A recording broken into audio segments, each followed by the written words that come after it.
What's happening, guys? It's Bharat Nagpal for iGyaan.in, and today we're going to be taking a quick look at the Samsung Galaxy S Advance. Now this has a nice Super AMOLED display. It has a dual-core U8500 CPU, which is by STE. It is a dual-core 1 GHz Cortex A9 processor, and it has a 400 Mali MP GPU on it.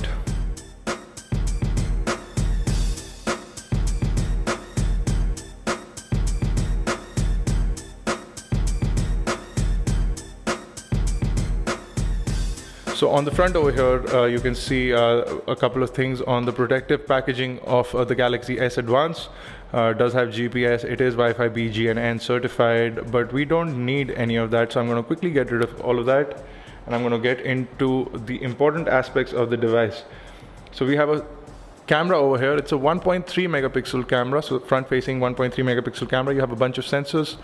Ambient light sensor, proximity sensor, you have the earpiece over here, you have the Samsung logo. Below that you have a 4-inch display which is covered by Corning Gorilla Glass. So this is a tough and scratch resistant display. Resolution of the display, which is 480 by 800 pixels, so nice resolution for the display. When we talk about other things, you do have touch capacitive buttons at the bottom over here, 2 touch capacitive buttons, and you do have a hardware physical home button. On the right hand side of the device you will see the power lock and unlock button, and nothing on the top. On the left you will see volume rockers conveniently placed on the thumb position if you're holding with the left hand, and on the index finger position if you're holding with the right hand. And on the bottom over here you'll see the micro USB charging data syncing port, the microphone hole, and the 3.5mm headphone jack, which was a little dodgy. If you see that it's a little tilted over here, so we couldn't get all our headphones to fit in there. You will also notice that the device is thinner at the top but thicker at the bottom. It has this nice pebble type shape which fattens the device at the bottom. On the back you will see this nice texturized back panel that everyone seems to like. On the back we have a nice 5 megapixel autofocus camera which does do 720p HD video. You do have an LED flash which has a nice and big light diffuser, so the light is spread properly. You do have a loudspeaker over here, the Samsung logo, and that's about it. If I quickly remove the back cover, it's really difficult to remove. As you can see, I have the SIM card slot over here, the micro SD card slot over here. We have a 1500 milliampere hour battery. The micro SD is hot swappable, but the SIM card isn't. So if you do remove the SIM card, you will need to restart the device. Nothing behind the battery except for some standard information on the device. Let's quickly go ahead and power on the device and see what initial hands-on experience reveals. Now, like I said, this device has a U8500 chipset, which has a 1 GHz CPU, which is on dual cores. It has a Mali 400 MP GPU on it. In terms of memory, this device has 8 or 16 gigabytes of onboard storage. We have the 8 GB version over here, and it has 768 MB of RAM and 2 GB of ROM. The micro SD card slot that I showed you at the back supports 32 GB micro SD cards. So all in all, it seems to be a good option. Let's quickly go ahead and run through the startup process. So I'm going to connect to Wi-Fi. So after connecting to Wi-Fi, I'm going to skip all of that, quickly jump into the home screen of the device, which you will see over here. And as soon as we do get past all of this, you will start to see the Touchwiz user interface for Android. Give it a minute to completely load up, and there you go, almost Samsung Galaxy S2 sort of interface over here. Pinch to zoom in to reveal the overview feature. Slide in left or right and you will continue to scroll through your pages, and that's what Samsung has started to do. This is Touchwiz 4.0, so you will see all the latest iterations of it. Pull in from the top, you will see the notification panel. You will see quick launch for Wi-Fi, Bluetooth, GPS. You can also set up software accounts and software updates directly from here. Press the all application folder and you'll be able to see the all applications. Again, you can continue to scroll on this from left to right or vice versa. A couple of apps that Samsung always includes: you have Polaris Office on this, you have the Game Hub, FM radio is also on this device. You do have a quick memo application, you have a photo editor, you have Samsung App Store over here as well. Voice commands is also pre-installed.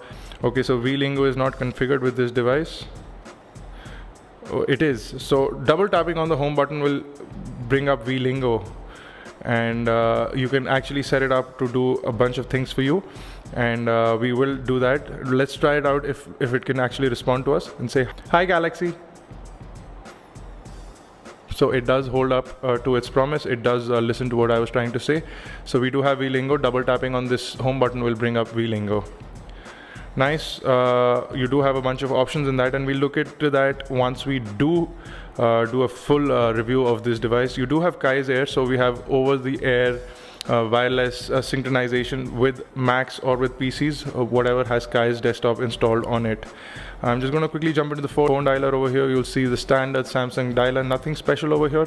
You have your call logs, your contacts, your favorites. You can also initiate video calls using the front-facing camera. Come back out, we jump into messaging. We'll be able to see a standard messaging panel, standard Samsung sort of keyboard.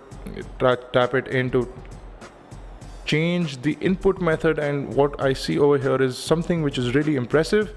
There is something called the Ashoka Hindi keyboard, which has been included by Samsung, and I don't know if you guys can see that, but we have K, K, G, G, N, which is nice. We have a Hindi keyboard on this device, which is really impressive. And you also have swipe keyboard, but what I'm really interested in is our Ashoka Hindi keyboard. So I'm going to be testing it out and seeing if actually it works, and it seems to be working just fine.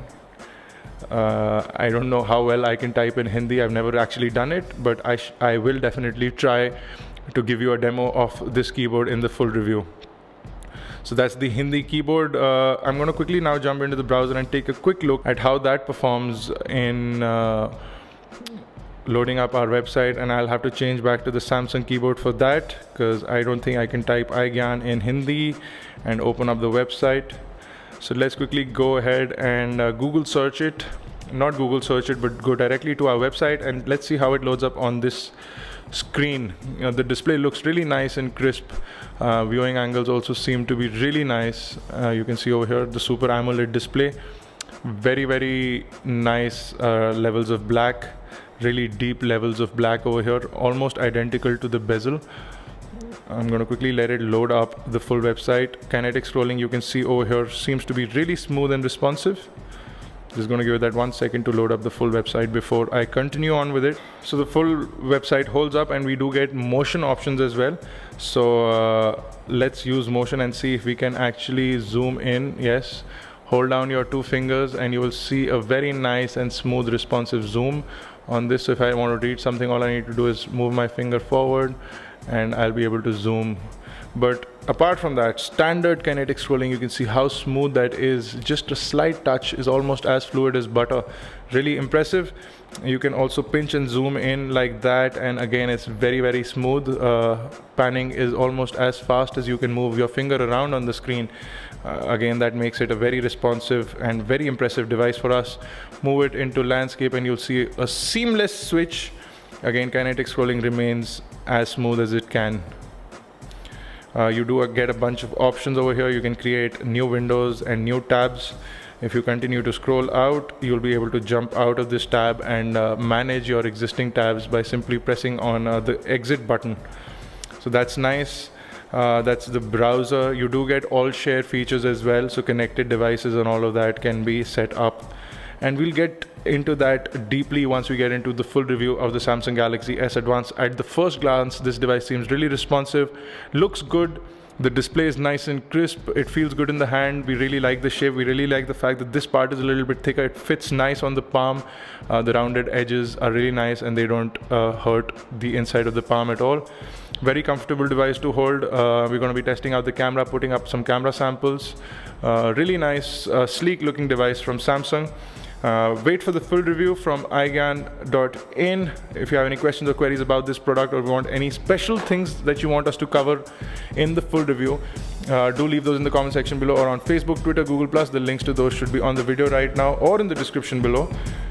Do check out iGyaan.in for more unboxing videos, reviews and tutorials, and do subscribe to our YouTube channel, youtube.com/iGyaan, youtube.com/iGyaanTV. We are also running a contest on Facebook, so head on over to our Facebook page, click on the contest tab, and we are giving away BlackBerry Playbook, Android phones, and tons of other gadgets and gear. So check that out and be sure to take part in that.